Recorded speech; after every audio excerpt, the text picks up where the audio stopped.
joy-centered approach to support, that is everything to me. It feels like our conversations around supporting trans and queer kids begins and ends at suicide statistics, anxiety, depression. We've got a very clear picture of exactly what we're running away from. We know what we're avoiding. But when we don't know what we're moving towards, regret is a very effective boogeyman. It stops us in our tracks because we don't know what we stand to gain. So with transness and queerness, it's so important to not just know what we're running away from, but to know what we are building and what we are moving towards, to celebrate and have fun and enjoy the ride, and think about our kids not as oppressed trans adults, but as trans people with lives and partners and jobs and hobbies and people who love them. They don't need to be remarkable. They don't need to be famous or authors. They can just be people with good people around them. Welcome to Queer Storytime, the podcast. This is a brave space for sharing queer and trans stories of radical affirmation, acceptance, empowerment, and healing. I'm your host, Stevie Ingram. I so look forward to you joining us. If you haven't done so already, please be sure to subscribe to this podcast. Alrighty, y'all, queer in 3, 2, 1. Let's go. Transgender children, shock, awe, horror. This is what we'll be discussing today on episode 13 of QST with a transgender author who wrote a book on this topic. Before getting into today's episode, we're going to practice a short guided meditation together. This will be especially useful for those listening who may already be having some negative reactions given the subject that we're about to discuss today. As usual, I invite each one of you into a comfortable seated position. You may have the eyes open or closed.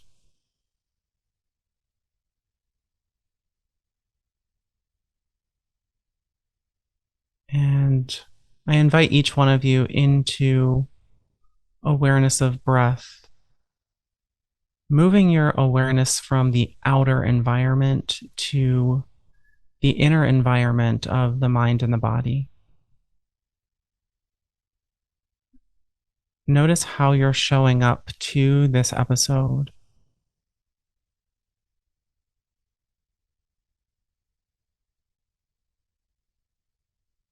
Notice if you're arriving about particular thoughts, beliefs, conditionings, anger, rage, frustration.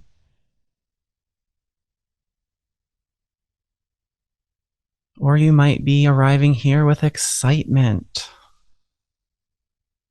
Just noticing what is arising for you in the moment.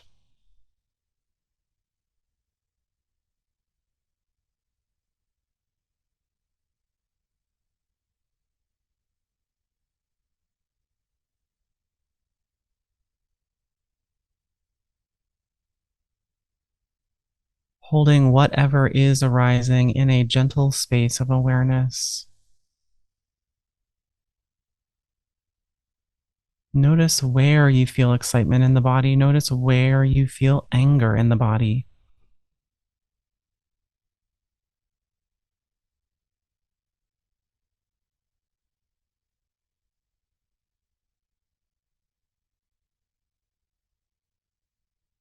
Almost as if you're a scientist looking through the lens of a microscope. In that same way, you're using your inner awareness to look through the lens of your inner landscape. Just observing.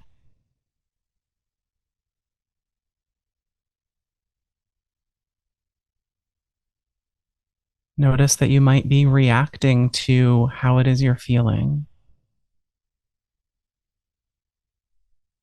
Noticing that we create a story, or that we easily create a story on top of feelings and emotions that arise.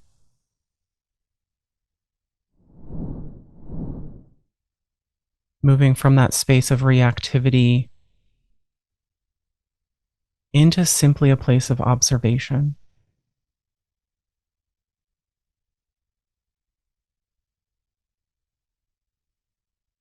Breathing through any strong sensations, deeply inhaling, deeply exhaling.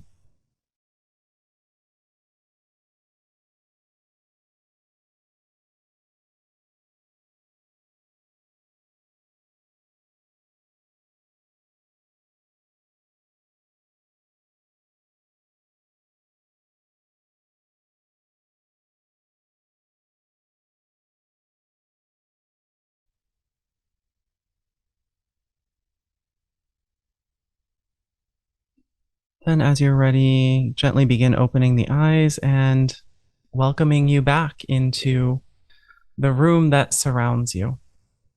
Now, introducing today's guest, Ben Greene, whose pronouns are he, him.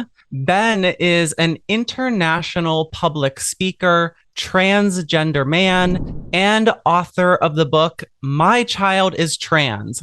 Now what? He lives in St. Louis, Missouri, and is a passionate advocate for transgender youth. He strives to meet everyone with compassion, no matter where they're starting from. Welcome, Ben, to Queer Story Time. I'm so excited to have you here to talk about your life journey and the book that you've written. So, why don't you start out by telling us a little bit about yourself? Yeah, absolutely. Thank you for having me. I'm so stoked to be here. Let's see a little bit about myself. I'm Ben Greene. I use he, him pronouns. I am an international public speaker, a transgender man who came out about a decade ago, a public speaker and advocate for transgender young people. I live in St. Louis, Missouri, and so I am very involved in politics, largely against my will, but it turns out that I'm pretty good at it. And I'm also a huge nerd because I'm a firm believer that we are so much more than just our identities and our labels. I'm not a whole lot more than nerd. Most things end up falling into that category. I love science fiction and fantasy and video games and Dungeons and Dragons and all that good stuff. And I just love helping meet allies wherever they are. I focus a lot on joy and on non-judgment and education. And it has been a really cool journey that I've been on, and so exciting that this book that I came up with 6 years ago is actually out in the world now and people are reading it on purpose. That is so amazing. So, for you, maybe we'll start at the beginning of your journey, maybe even prior to you transitioning. Do you want to talk a little bit about that time in your life prior to transitioning? Yeah, how was life around that time? Yeah, I used to start that story at around the age of puberty. And I used to say, well, that was when I started to really know something was different about me. And before then, I just identified it as weird. I knew I wasn't good at being a girl, and I thought it was because of being a person. But then a couple of weeks ago, I went to visit my family for the weekend, and they're getting ready to move out of their house. And so I was going through some of the papers in my bedroom, and I found a letter I had written to myself in third grade in health class. We had to write a letter to be given to ourselves at graduation. And the very beginning of the letter said, let's get one thing straight. You will never like pink. You will never wear a dress. Don't be a girl. And I saw that. And honestly, it kind of broke my heart to wonder how many other times had I tried to articulate who I was and how I felt in ways that people hadn't known enough to know how to look for. What was the life that I could have led if it had been known that people can be transgender, if my parents or my teachers had noticed that I wrote down something that seemed very gender dysphoric and had said, hey, do you want some resources? Do you know that this is allowed? And so I definitely have been like processing through that. I have a very good therapist. I'm sure I've paid for like a lot of wonderful things in her house. So that was the very beginning. And I'm still kind of figuring out all the time, finding these little Easter eggs of transness in what I think are normal childhood memories. But I think the story that I'm really feels the most explicitly queer was first that I was questioning my sexuality, which felt a lot more familiar because I had the language to describe a crush, and I just knew that it was pointed at girls and not at boys. And I tried to be so normal about talking to my friends about that. I pulled all of my other female friends and I was like,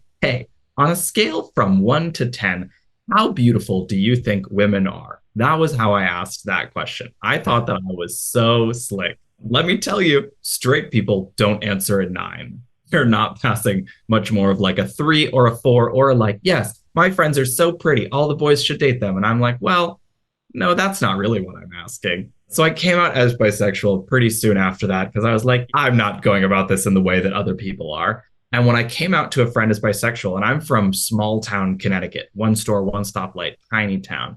And I came out to a friend and he said, that's really cool. There's actually a Facebook group for queer youth across the whole state of Connecticut that now that you've come out to me, I can add you to that. Do you want to be a part of it? And I said, yeah, that would be amazing because all of our towns are really small. So we didn't have particularly large queer communities in any one town. And so we formed a larger one together. This group had no adult involvement. It was a secret Facebook group. It was over 400 kids. It's honestly a miracle that it stayed so safe. As far as I know, no major disasters. And it was amazing. I joined this group and all of a sudden people are coming out. We were having debates and meetups and I was finding people to date and to get to know. The best man from my wedding I met through that group. And so after a few months of being in that group, somebody posted and said, hey, I'm coming out as transgender and here's what that means. And this is the post I shared with my school. What do you all think? And I had this moment of like, whoa, holy shit. I did not know that was allowed because I had spent the last couple of months going through puberty and hating it, but not in the way what everybody says, oh, puberty's awful. Everybody hates puberty.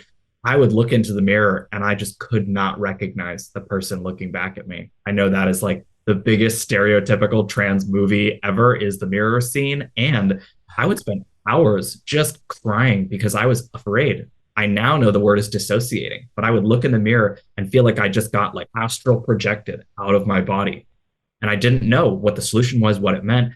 And so I saw this Facebook post that said, hey, I'm transgender. Here's what it means. And everything immediately was like, whoa, could that be me? And there was still definitely a lot of doubt around, well, I'm not masculine enough. I'm not the most manly person ever. I don't want to be a rugged man. Is that allowed? Can I be transgender? And so I still had to do a lot of research. I had the words to ask the questions. And that was everything. That was the final key to unlock the door. And so it was definitely a journey that took a lot longer than I think it could have if I'd had access to education and visibility. But I'm really grateful, even at 15, that's still a lot younger than many, many people. Yeah, I think you point to certainly what has been my experience and many other trans people's experiences. Like we have language for sexuality before we do gender identity. What are your thoughts on that or why that may be? Yeah, I think it's just because it's familiar to people. Most people can identify the feeling of attraction, and so they can theoretically empathize with what it means to be attracted to another person. We have a baseline of understanding, but gender identity, and specifically gender identity existing different from, and not necessarily independent of, but as a different concept than biological sex, is something that most people have not considered. Because if they fit together so comfortably, you don't really notice that they're there, right? It's the same as I said, like, okay, you're wearing a shirt that's too small. Okay, you know what that means. The soles of your shoes are not the exact right shape of the fit of your shoe. Most people are like, I couldn't imagine what it would feel like for the inlining of my shoe to not be the right shape. We're just so used to it being comfortable. And so gender identity, I think because more people are comfortable with it and because more work has gone in to erasing education around gender identity from our schools, the existence of trans people, erasing that from history. That's been an even larger effort to either wipe it away as just, being gender deviant or being just a little bit gay. People like Freddie Mercury and David Bowie, who were extremely gender nonconforming, that was written away as, all right, well, if they're going to do it, like, we're going to call it being kind of gay, but we're not going to talk about gender deviance because I think for a lot of people that feels even less familiar, a lot scarier, more threatening to their way of life. So there's more of an intention to like make that education harder to access. Right. Yeah. And we're seeing that all over the United States right now, in the UK, all over the world, this eradication of queer and trans literature and education around diversity, equity, and inclusion. What are some salient points that you have in regards to the political movement to delegitimize queer and trans people, essentially? Yeah, what I'd say, and what I think is so, so crucial for us all to hear, is that what we are seeing is a group of people, a small group of people, largely coming from a far right, either explicitly or implicitly Christian perspective that says, I am desperately holding on to the way I thought the world was, to the simplicity I thought was there, to the power I once had. This is the group that, to me, represents the final thing that will unseat my connection to power, my norms of what the world is supposed to look like. We are the final scissors cutting the thread of the way the world makes sense to them. So we're seeing a death cry. It is a reaction of absolute terror of a small group of individuals who are profoundly well-resourced, profoundly well-connected, profoundly secretive. A lot of us don't know about the Heritage Foundation, the Alliance Defending Freedom, the few groups that are driving a lot of this work. I feel that it is a death cry because the reality is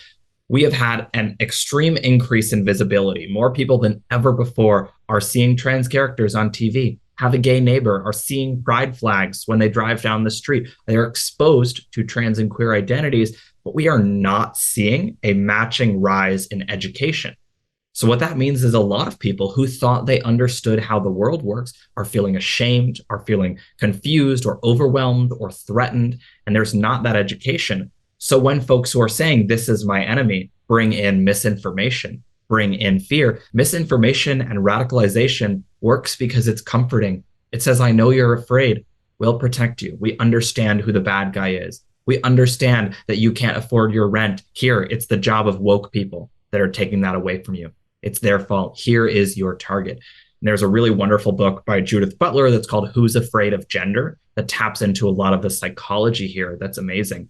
But one of the things I really want to highlight is that it can be so easy to feel like everyone hates us, but most people are not hateful. They have a lot of big emotions. They're afraid, they're confused, they're ashamed. Maybe they have heard a lot of misinformation. Misinformation is a multi-billion-dollar industry. It's a machine. It does not happen by accident. For many people, it does not happen by choice.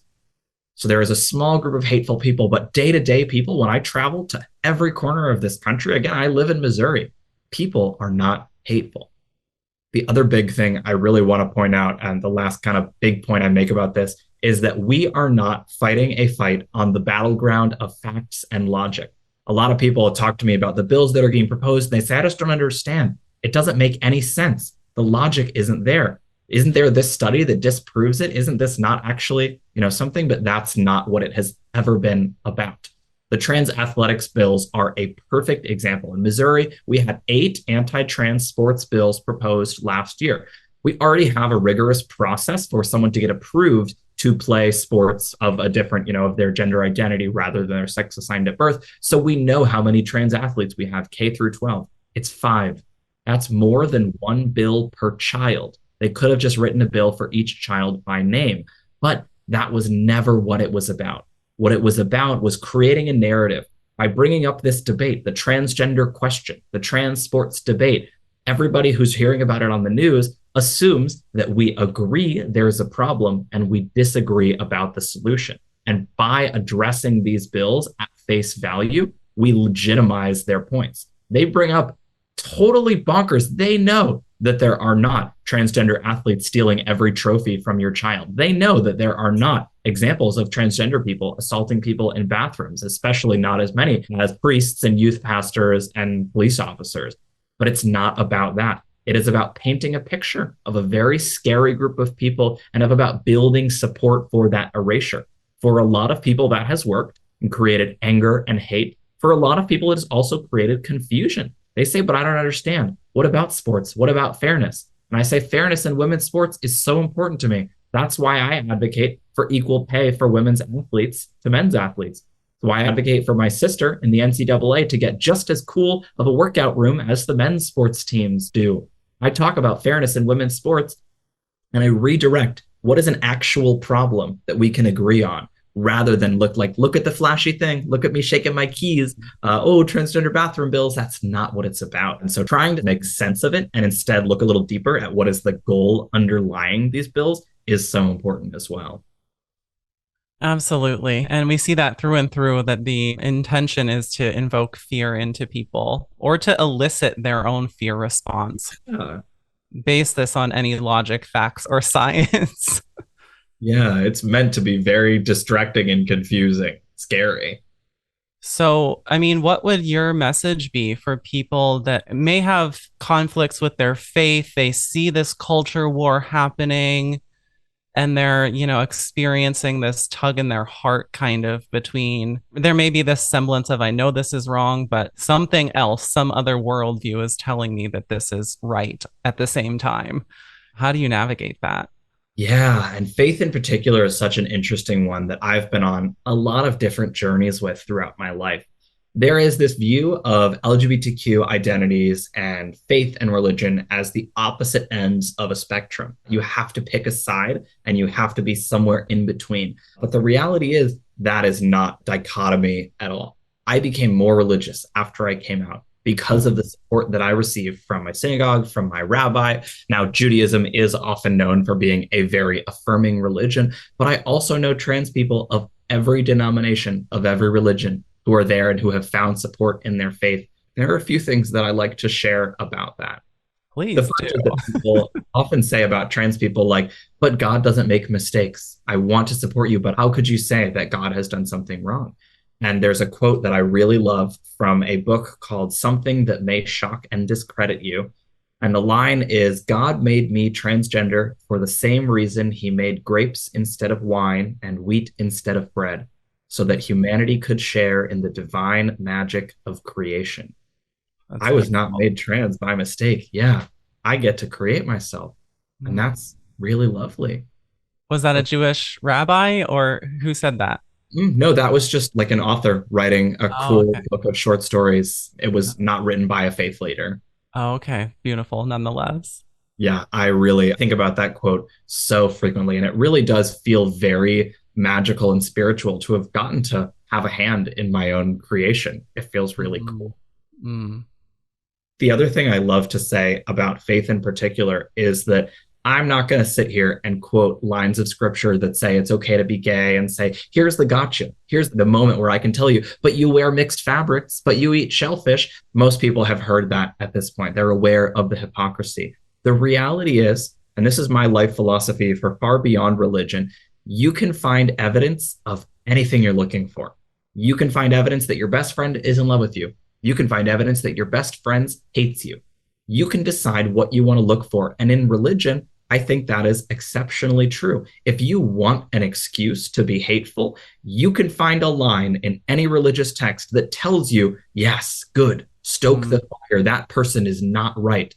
If you want to find a reason to be loving, you can look to your religious text and find a line that says, be loving, love your neighbor, protect them.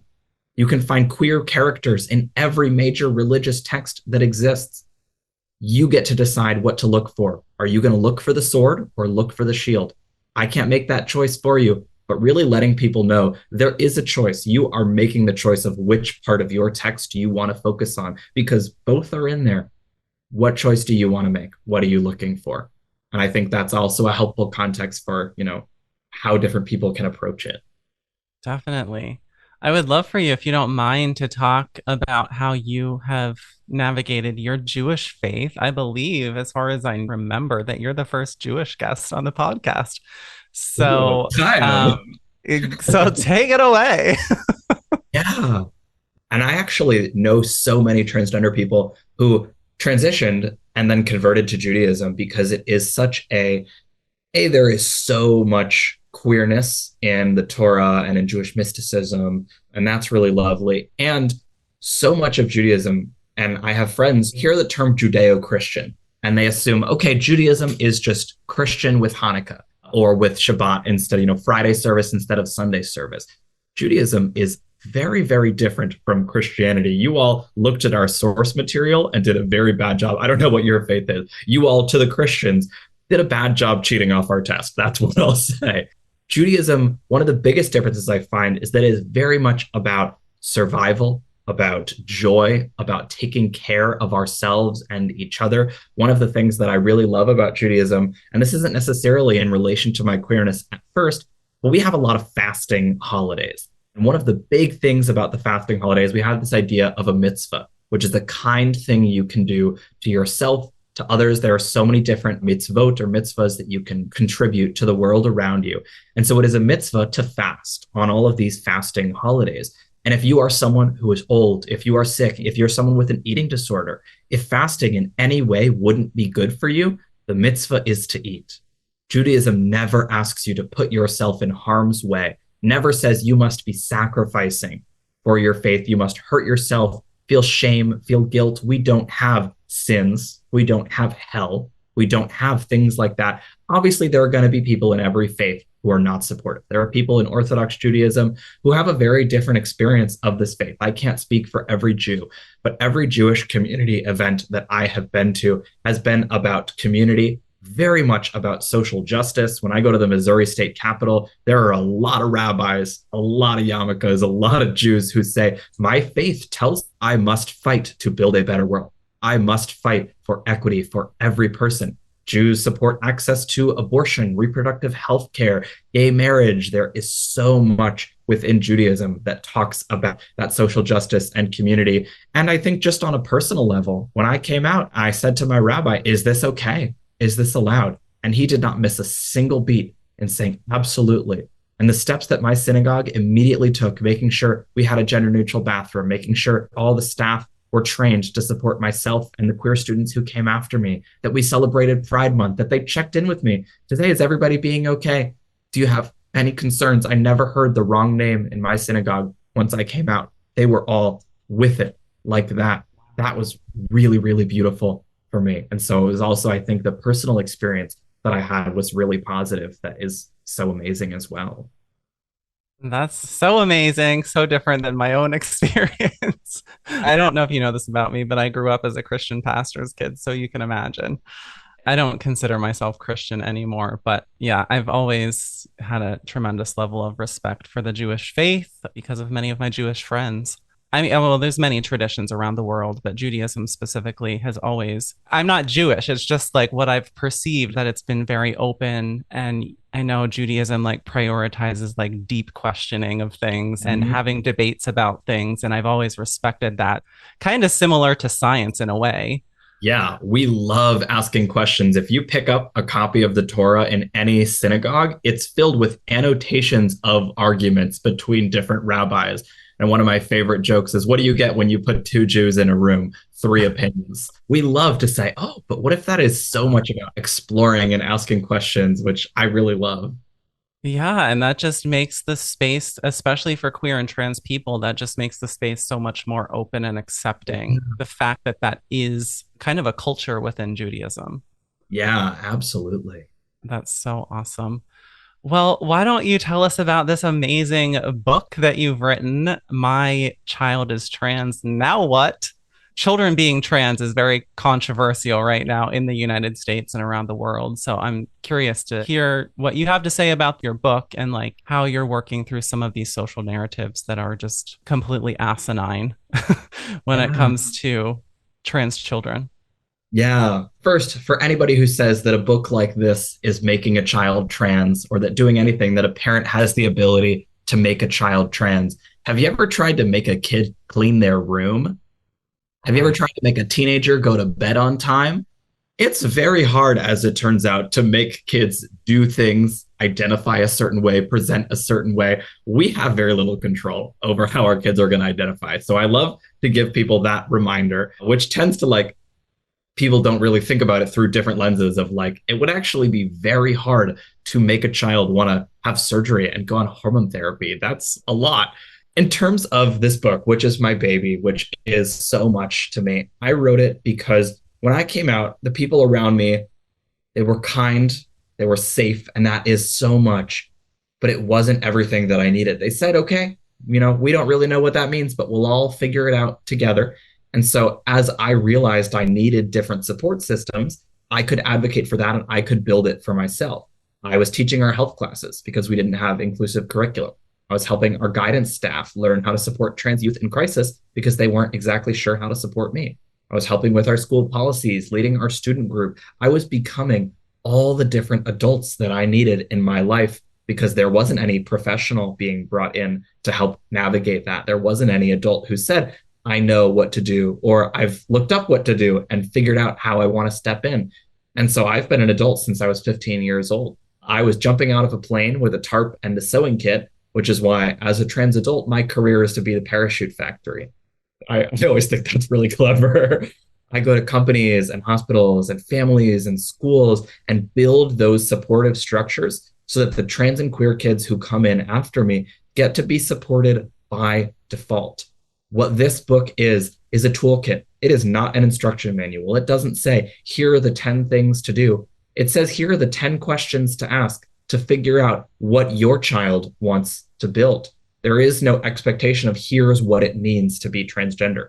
Here's how it might look. Here's something that might come up. But so much of it is just those resources that your child or your family member or your loved one can choose of all the things in front of me. Maybe I have no interest in cutting my hair, but I really want to talk about changing my name. Or I'm not interested in hormones, but top surgery would be really meaningful for me. You know, there's no one path. There's no end point. We're always just on a journey. All of us as humans, it's only the journey. It's only forward. So I love this book. I also want to talk for a second about the joy-centered, because that, the subtitle of the book is A Joy-Centered Approach to Support. And that is everything to me. Trans and queer joy is so much more central than I think in the book than it is in the world around us. And I think that's a huge mistake to not focus on it more. So often it feels like our conversations around supporting trans and queer kids begins and ends at suicide statistics, anxiety, depression. We've got a very clear picture of exactly what we're running away from. We know what we're avoiding. But when we don't know what we're moving towards, regret is a very effective boogeyman. It stops us in our tracks because we don't know what we stand to gain. My wife is a medical student, and somebody that says, I want to go to medical school. You don't say, but it's so expensive. There's an average $250,000 of student debt. I don't say last year only 50% of physicians would choose to become physicians again. I say, wow, that's going to be a lot of work, but I love you. I know you can do it. We support our loved ones through decisions that they might regret when we understand what they stand to gain. So with transness and queerness, it's so important to not just know what we're running away from, but to know what we are building and what we are moving towards, to celebrate and have fun and enjoy the ride, and think about our kids not as oppressed trans adults, but as trans people with lives and partners and jobs and hobbies and people who love them. They don't need to be remarkable. They don't need to be famous or authors. They can just be people with good people around them and happy, full lives. There are millions of trans adults with grandkids and families and just living out there, doing our thing. And that's what I really want us to focus on building. And so the Joy Center is everything. It is saying this is not a book about what you're losing and about problems to solve. This is a book, yes, that talks about the problems that come up, but also talks about the joy to be found and what you're gaining as a family. Absolutely. It's a shift in perspective away from the trauma. Not that there's not that in our community, but also a shift in perspective, I think, for parents specifically. I'm not a parent yet, but I think every parent, which is just a part of that process, has expectations for their child. Like, oh, if you're assigned female at birth, you're going to marry a man and live a long, happy life with your white picket fence. And I don't know, that's the dumb cultural narrative or expectation. I think the learning and teaching here is that same thing can happen if parents loosen their expectations a little bit and allow their child to be themselves. Absolutely. This grief that parents explain of I'm grieving my daughter. That's a grief of expectations of, I know I had a daughter. And so this is everything that means, of that I'm going to walk her down the aisle and this is what her life is going to look like. Do we know for sure that we've lost those things? Do we know that there aren't other things that we're going to gain and deepening our relationship by showing up for our child or for our son now? There is so much of that grief of expectations that we go through all the time, right? Your kid comes home from freshman year of college and says, I'm going to be a theater major. There's a grief of expectations that parents have there too. Or your kid says, I want to go to trade school. College isn't the right path for me. Whatever it is that feels like not the norm, we grieve expectations often, but loosening those grasps, exactly as you said, is such a great way to really support all kids, not just trans kid. Every kid deserves to say, here's how I want to show up in the world around me. Right. To bring some Buddhist philosophy into the conversation, non-attachment or letting go, an Yeah. important part of the journey for all of us. So I want to talk more about like some of the narratives that we hear flying around all over the place about trans kids specifically, because there's some really like aggressive conversation with all of these laws being implemented, what it means for a child to be trans. And some of these laws focus on like the social transition piece, like in schools, not allowing children to use chosen name or chosen pronouns. Some of this legislation focuses on so-called children receiving surgical procedures, of which is very rarely happening. So, what are some of your thoughts on all of this? Yeah. So again, I think you've already started to point out is that it is for a lot of people debating a problem that does not exist. One of the things people love to say is, would you cut off a 3-year-old's penis? That is never, ever not, certainly not in the context of like a gender reassignment surgery. And I hope in no context, honestly, unless there's like a medical emergency, no one is doing a gender affirming surgery on a 3-year-old, on an 8-year-old, on a 14-year-old. Before puberty, when a kid comes out, the only thing that happens is a completely reversible social transition that says, you want to cut your hair? You want to go buy a new name? You want to start wearing a dress? Cool. Great. I see you. I'm right here with you. The only thing that happens then is that kid decides who around me sees me as me, wants to be on this journey with me. They decide whether or not they feel loved by the people around them. Social transition.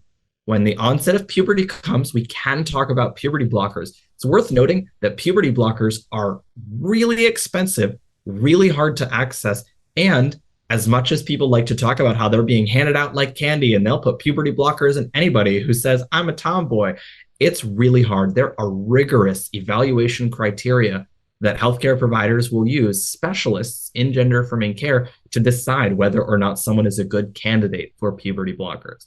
Puberty blockers are also a pause button. They don't do anything irreversible. They just say, take a few more years to decide. And they actually became more of a suggested norm because parents were worried about putting their younger kids on hormone replacement therapy. So they said, let's hit pause for a few more years to make sure this is something that you want to do, with monitoring of your vitamin levels, making sure that everything else is safe, which is done very rigorously. It is completely safe to be on puberty blockers for most kids, but that's up to your doctor. That's something that you talk about with a professional, not with me. I'm not a doctor. And that's one of the big things I say in the book is like, I can give you a list of questions to ask and terms to know, but I am not going to give you medical advice. Right. The other thing that I will interject here as a medical student is that like we also have research on puberty blockers being used in a condition called precocious puberty, which is when there's an early onset puberty, like way earlier than it should occur, like 7, 8, 9, 10 years old, when normal physiologic puberty is around 11, 12, 13 years old, depending upon the person. So when things start occurring way earlier, that also can disrupt human physiology and become pathological. So I think that's another important thing to mention is puberty blockers are being used for this condition specifically in that population of people. We're just applying it in a different way for trans kids. And it's been studied. Exactly. So that's the only point that I want to make is that this isn't coming out of anywhere. This has been used for a long time in medicine. The first recorded use of puberty blockers for precocious puberty was in the 50s. The first recorded use of puberty blockers for trans kids was in the 80s. This is not new. It's not new. And the first gender affirming surgery was performed in the 1930s by a Jewish physician, Dr. Magnus Hirschfeld. So pretty cool history. Yeah, our history. And for anybody wondering, why haven't I heard about this? The Institute for Sexual Medicine, one of the largest centers of research around transgender people, hormone therapy, gender affirming surgery, queerness, all that stuff, was located in Germany. And the most popular, famous pictures of book burnings in Germany during World War II and the Holocaust are of the burning of the Institute for Sexual Medicine. Our history was erased on purpose. We've been here for so much longer than people think. For centuries, Trans and queer people have been here despite people trying to erase us. They've never been able to erase us all the way, but they have certainly tried very hard. Yes, I just mentioned that in episode 11. I told the story of Dr. Magnus Hirschfeld and the 20,000 books that the Nazis burned at the time. And now we're seeing that again with, they may not be book burnings, but they're book bans. And just hearing a lot of this rhetoric. Another thing I think about too, that I often use as kind of retort myself, because we have organizations in the queer and trans community like quote unquote gays against groomers that are perpetuating the same exact narratives that were used against gay, lesbian, and bi people in the 60s, 70s, and 80s. Those same narratives have been like repackaged and are now being blasted at the trans community. Yeah, it's respectability politics at play. It's something that we see show up in most social movements that says if you want to be accepted, we must be as close to the norm as possible. We saw it in the women's suffrage movement when white women said we should get the right to vote, but Black women, you are too different. If you attach yourselves to our movement, we'll never get it. We saw it when gay men said lesbians should not be included in the gay liberation movement. Then when gays and lesbians said, well, we're close enough to the norm, we can be normal. But bisexual people, drag queens, transgender people, absolutely not. We even see that with transgender people sometimes being what's called trans medicalists, that says you have to be a very specific type of transgender in order to get support. But non-binary people, people who use neo pronouns, you are the reason I don't have my rights. All of us pointing down the line at somebody who is smaller than us, somebody who is further away from the norm and saying, you are the reason I don't have my rights. The Gays Against Groomers folks are terrified that their rights are at risk, and they're pointing down the line because that is where they have power. People are terrified to look up the line and say, oh, I see who's got a boot on my neck. It's the multi-billion-dollar shadow far-right organization. I don't know how to respond to that. But transgender people, I can do something about. I have more power than them. It is easier for us to point down the line than it is to all link arms together and say, hey, look, it's the same people coming for all of us for the same reasons. So that respectability politics will always come back to bite us in the end. Yes, it will. I've had the thought several times as we've been having this conversation about all of these entities that are like funding these laws against queer and trans people. For those that are listening to this episode specifically, there's a phenomenal documentary on Netflix. And I don't know if you've seen this, Ben, but it's called The Family.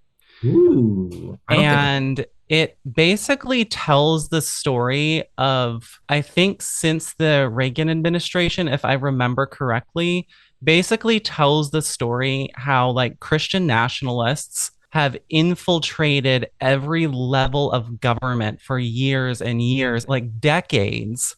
And it's super scary. I mean, we may have not called them Christian nationalists at the time like we do today.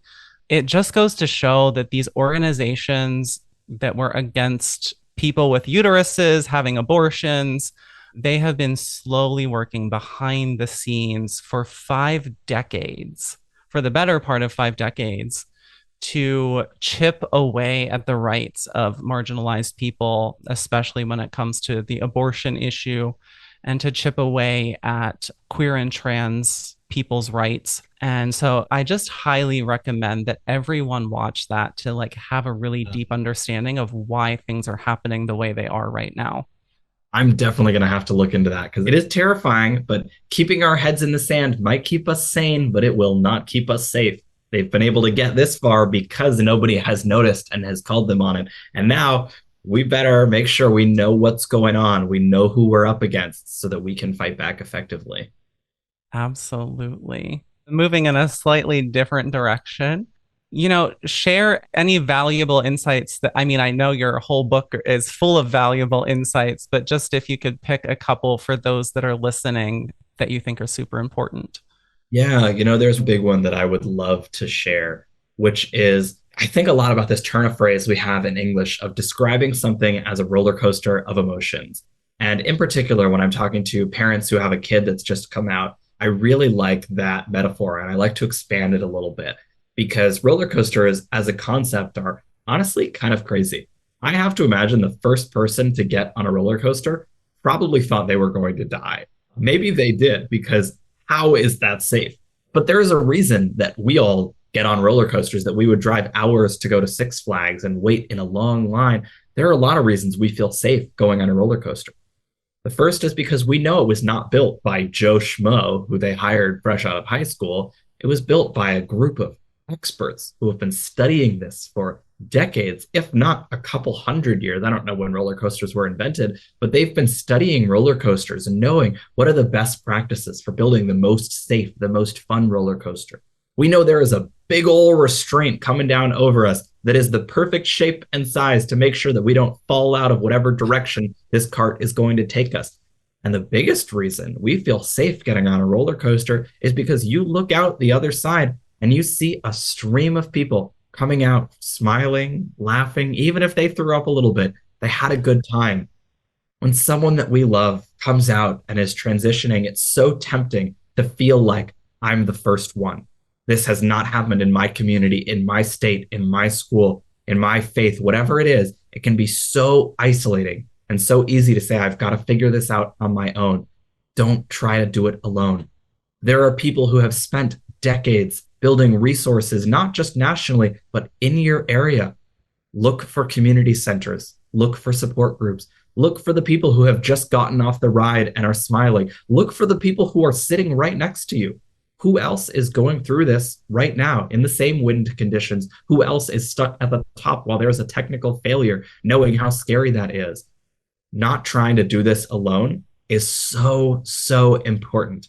We were not meant to be able to do anything alone as human creatures. So finding your community, finding your resources is so critical. And don't forget to have fun. There are going to be moments that are scary, and recognize that this journey isn't meant to be something that you suffer through, that you scrape by as a family. It is meant to be something that, yes, there are challenges, but it is just about authenticity. It is about your kid finding who they are and deciding you are trustworthy enough to share that with. That is beautiful. Don't forget to celebrate. Don't forget to have fun. Because at the end of the day, too, especially if it is a young person coming out, this isn't just a short transgender adult. This is a kid. They should be allowed to be a kid and laugh and be silly and stubborn and creative and curious. They shouldn't have to be brave. They should get to be a kid. So finding time to play and celebrate and enjoy the ride is so important. Yes, it is. Here's a really good question for you that popped up as you were speaking, because I know this is another one that's often discussed. What do you tell parents or just those that you're speaking to that kind of give the retort, but children are so young, how can they understand their gender identity? Yeah, it's a good question. The first thing I say to them is, if they're too young to know that they're transgender, aren't they too young to know that they're cisgender? The only difference is that there's one identity that we want them to be and one identity that we do not want them to be. And I used air quotes for anyone listening on the podcast. I first like to ground them in that. And in general, I focus very much on a question asking approach, because if I just give them a lecture, like, they're afraid. They have a very reasonable fear. What if I'm wrong? What if it's a mistake? That's what that question is about. And that's a reasonable fear for parents to have.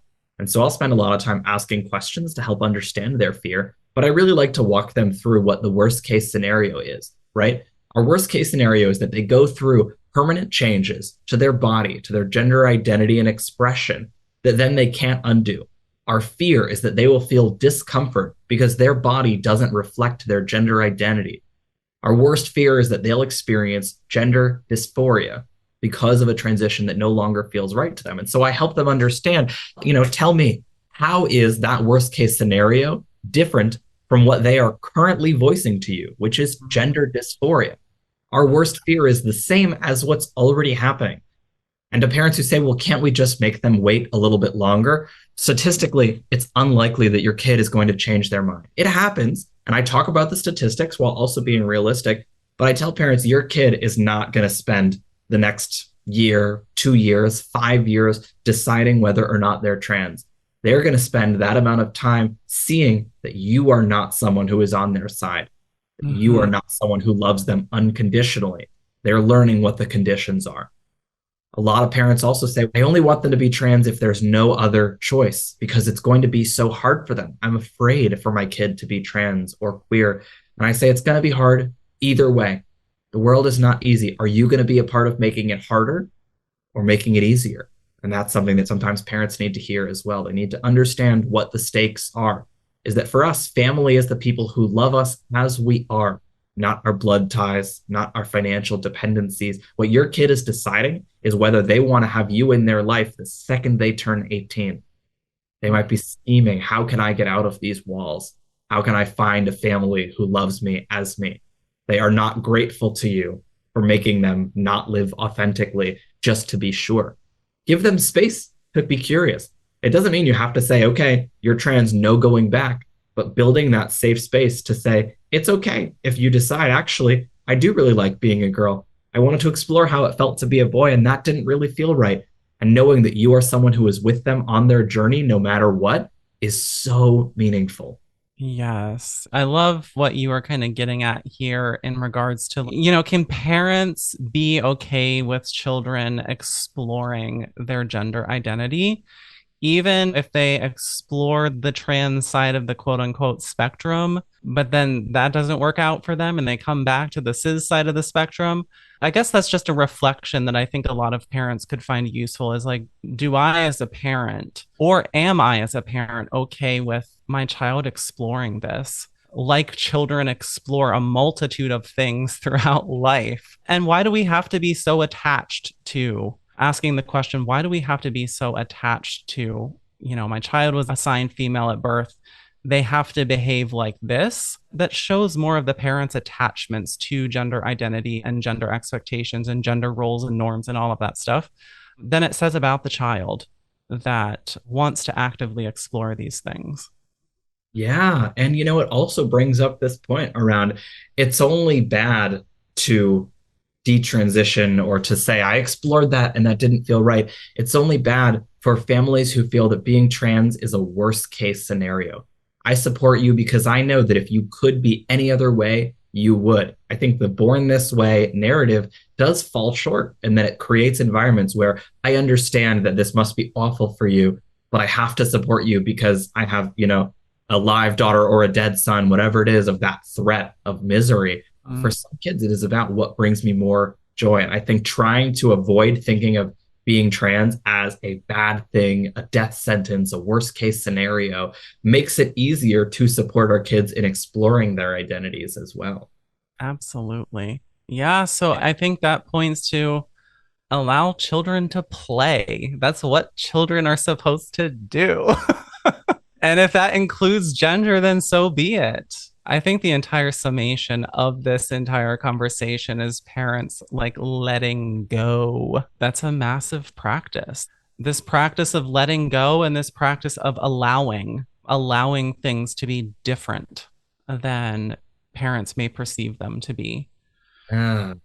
And that benefits every kid, right? To Yes. let your son talk about his emotions. That doesn't make him transgender. That makes him an emotionally intelligent friend and partner, and probably a pretty cool feminist and pretty cool guy. Allowing your daughter to be ambitious and to talk to her about persevering and STEM careers is going to create a powerful executive or a confident woman. There are so many reasons it benefits our kids not to box them into assumptions based on their gender identities, not just in case they're trans, but for every kid to grow up feeling like I can be whoever I want to be. Absolutely. Well, we're going to transition now into the super soul questions. Okay, let's do it. So, the first one is at this moment in time, given all of your life experiences, what do you feel that your purpose is in life? My purpose is to be the person I needed when I was younger, wherever that shows up, to be the reason somebody gets to look at me and say, oh, I didn't realize trans people could grow up and get married and write a book and have a career and a dog and a family. I want to be the reason that a parent says I can support my kid. I want to take the weight off a kid. I want to let their parent ask me 100 questions so that they can come to their kid and say, all right, I'm right here with you. I love you. I get it now. Or write policies in a workplace so a trans person can just join the company and say, wow, we've already got great policies. I can focus on doing good work. I like Yeah, to do all of that because I know I'm good at it so that other people just get to be as they are by default. absolutely. I love that. Knowing what you know now, what would you like to tell your younger self? I think the biggest thing that I've gone on this journey is first, I would tell my younger self, please ask a doctor about testosterone and what it actually does. I didn't want to go on T for a long time, and it's not because I didn't want the effects of T. It was because I didn't have any information about what it would and wouldn't do to me. To be very blunt, I assumed it would make me a bad person. The reason I didn't want to go on T is because I said, I am patient and kind and soft and silly, and if I go on testosterone, I'll lose the pieces of me that are important to me. And I assumed that that was because we talk about a testosterone fueled rage and, oh, they're just boys doing testosterone things. Spoiler alert, boys choose to be that way. Testosterone just turns up the volume on what's already there, on that socialization, on those urges and thoughts. And so it has made me aggressively nice. But I missed out on a lot of years of happiness and joy and comfort in my body because I was so afraid to lose myself. I couldn't find myself. So I'd tell myself that. And I would tell myself that, the boys in the high school are not the kind of boys you want to be. Be whatever kind of man you want to be, including a feminine man. That took me a lot of years to figure out that I could be a soft, gentle, compassionate man. And that doesn't change my identity or my validity as a trans person. I can be feminine and love rom-coms and do things that people would associate with femininity. And that doesn't make me a woman. That doesn't make me less trans or less deserving of my hormone therapy or my identity or my pronouns. I can show up however I want to be. I wish I had had more time and opportunity to play at a younger age with what masculinity would look like for me. Love that. Shout out to all the soft boys. You are Yeah, valid. love soft boys. Yes, me too. What is one thing that you wish others understood about the gender and sexually expansive community?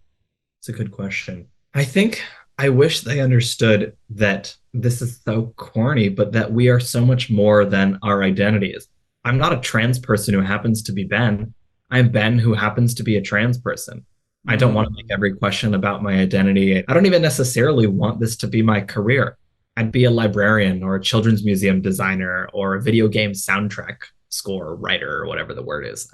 Right. Obviously I wouldn't be very good at it, but I would try. I am so many things in addition to my transness. And so often the hate that we get is centered around boxing us into those identities. For all that people say about, oh, they just want to talk about their identities all the time. I would love for this just to be a fun fact that I could share in a circle of like, fun fact, I was assigned female at birth. Ha, okay, next. Like, this isn't the most interesting thing about me. It's not the most important thing about me.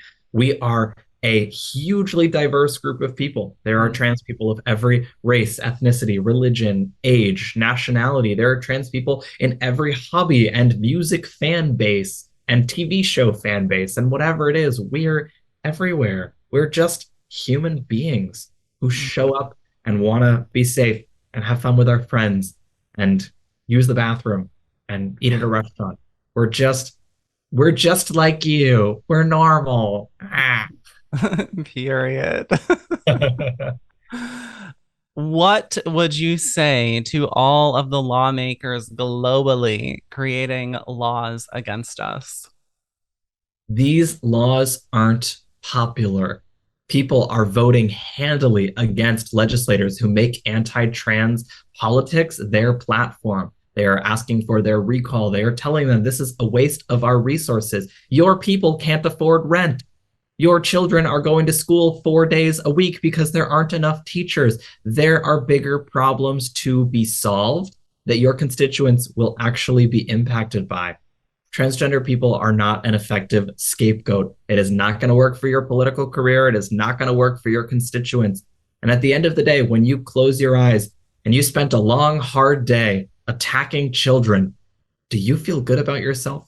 Do you feel like you did something? Do you feel better? Why are you doing that? What does that mean for you that you got to make one less kid able to go to the doctor or able to talk to their friends at school about the date that they went on last weekend? Does that really feel like the impact you want to leave on the world? Is that what you want to be remembered for? Completely valid. I just feel like I have so much more to say about that, but we'll leave it there. What is your number one tip for queer and trans youth? For queer and trans youth, the biggest one is don't put it all on your shoulders. Don't grow up too fast. Find the people who are in your corner. Find your champions who you can say, I need somebody to tap in.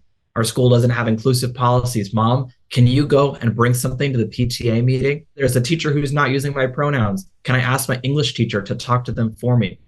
Find the people who are in your corner who can tap in for you so that you can take time to just be a kid, have fun, and you're going to live a whole life. I spent a long time trying to cram as much life, as much difference and achievements as possible, saying it doesn't matter if I burn out, because how long do I really have anyways? You have a life.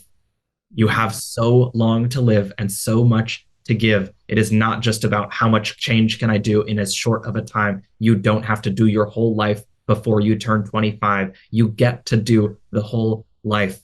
Find people who help you build that. Slow down, take a break. You can't pour from an empty cup. Amen. I friggin' love that. Yes, yes, yes, yes. On a more personal note, what brings you the greatest sense of connection in this world? Yeah, I think the biggest thing is just swapping stories with people. I am very much of the belief that we have certain core stories about ourselves that are just so profoundly personal. And to share those stories, to exchange them with another human being, is the most intimate thing we can do. To sit and bear your truth for someone, to take their truth and hold it in your hands and in your heart and carry that as a piece of you. That is so beautiful. The connection I find is just in taking a moment to sit down with anybody and to hold their heart in my hands and to trust them to hold my heart in theirs.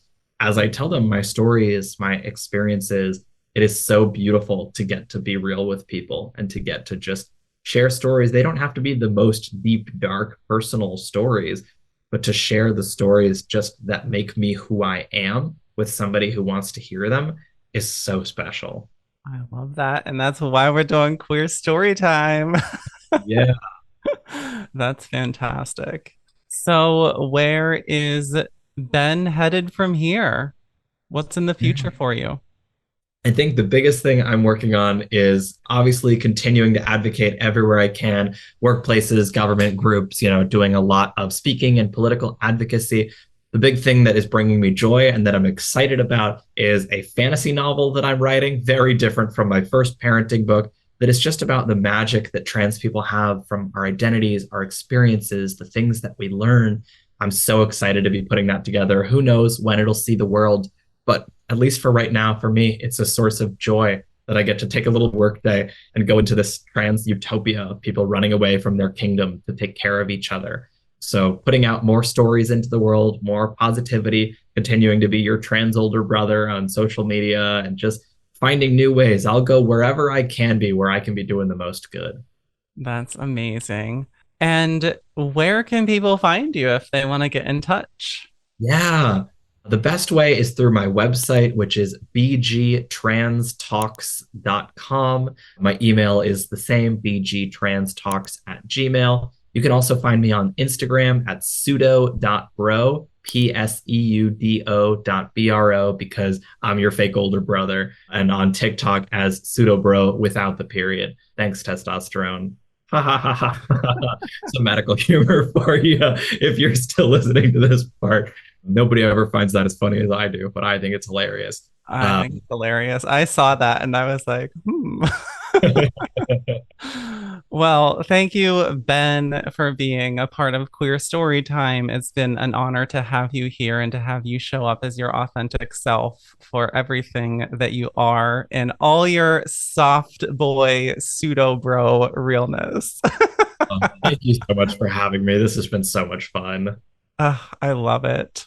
So, everyone listening, stay tuned for episode 14 of Queer Storytime coming up at the beginning of August, featuring QST's first lesbian couple. We'll see you then. Hey friends, I'm so delighted that you've made it this far. I sincerely hope that this episode has opened your heart and provided you with valuable insights into the lived experiences of those in gender and sexually expansive communities. There are several ways in which you can support this podcast. Make sure that you're subscribed if you haven't already done so, and be sure to share it with friends and family. Queer Storytime is a professionally produced podcast, which costs about $80 per episode. If you feel called to do so, I kindly ask that you support future episodes of this podcast by making a one-time or ongoing contribution that is sustainable to you. Links to contact me or to contribute to this podcast are found within the description of this episode. From the bottom of my queer heart to yours, I'm sincerely grateful for you tuning in to Queer Storytime, the podcast. Hugs and love, y'all. Until next time.